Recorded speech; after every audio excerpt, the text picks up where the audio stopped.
ଅନେକ ଦିନ ତଳର କଥା। ଗୋଟିଏ ଗାଁରେ ଗଙ୍ଗୁ ନାମକ ଜଣେ ବ୍ୟକ୍ତି ଥିଲା। ସେ ଖୁବ୍ ଦୟାଳୁ ଓ ପରୋପକାରୀ ଥିଲା।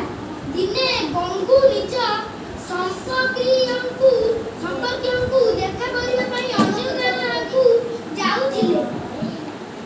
ସେ ରାସ୍ତାରେ ନିଆଁ ଭିତରେ ଗୋଟିଏ ସାପ ପଡ଼ିଥିବାର ଦେଖିଲେ। ସାପଟି ବିପଦରେ ପଡ଼ିଥିଲା ଓ ସାହାଯ୍ୟ ପାଇଁ କହୁଥିଲା। ଗଙ୍ଗୁ ଦୟା ପରବଶ ହୋଇ ସାପଟିକୁ ଉଦ୍ଧାର କରିବ ବୋଲି ସ୍ଥିର କଲା। ସେ ନିଜର ଗୋଟେ ଥଳି ବାହାର କରି ବାଡ଼ିରେ ଝୁଲେଇ ସାପ ଆଡ଼କୁ ବଢ଼ାଇ ଦେଲା। ସାପ ଥଳି ଭିତରକୁ ପଶିବା ମାତ୍ରେ ସେ ଥଳିଟିକୁ ନିଆଁରୁ ବାହାର କରିଦେଲା ଓ ସାପଟିକୁ ମୁକ୍ତ କଲା। ସାପ ଥଳିରୁ ବାହାରି ଗଙ୍ଗୁକୁ କାମୁଡ଼ିବାକୁ ଆସିଲା। ଗଙ୍ଗୁ ସାପକୁ ନ କାମୁଡ଼ିବାକୁ ବିନତି କଲା। ମୁଁ ଏବେ ତୁମର ପ୍ରାଣ ବଞ୍ଚାଇଲି, ତେବେ ତୁମେ ମୋତେ କାହିଁକି କାମୁଡ଼ିବାକୁ ଚାହୁଁଛ? ସାପର କିଛି ଦୟା ଆସିଲା ନାହିଁ।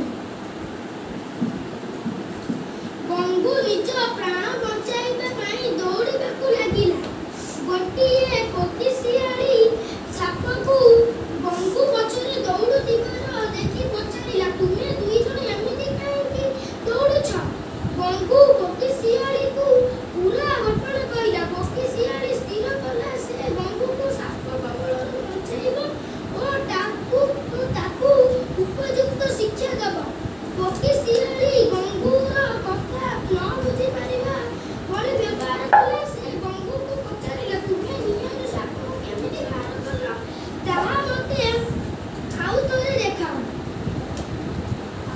ସାପଟି ମଧ୍ୟ ଏହି ପ୍ରସ୍ତାବରେ ରାଜି ହେଲା।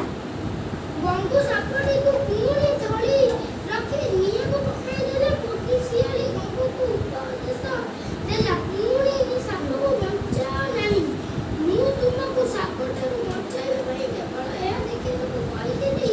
ତାର ଜୀବନ ବଞ୍ଚାଇଥିବାରୁ ଗଙ୍ଗୁ କୋକିଶିଆଳିକୁ ଧନ୍ୟବାଦ କଲା।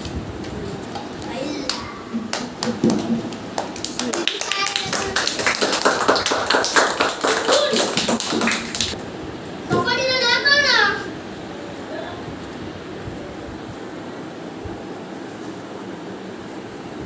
କିଏ କହିପାରୁଛି ହାତ ଟେକ।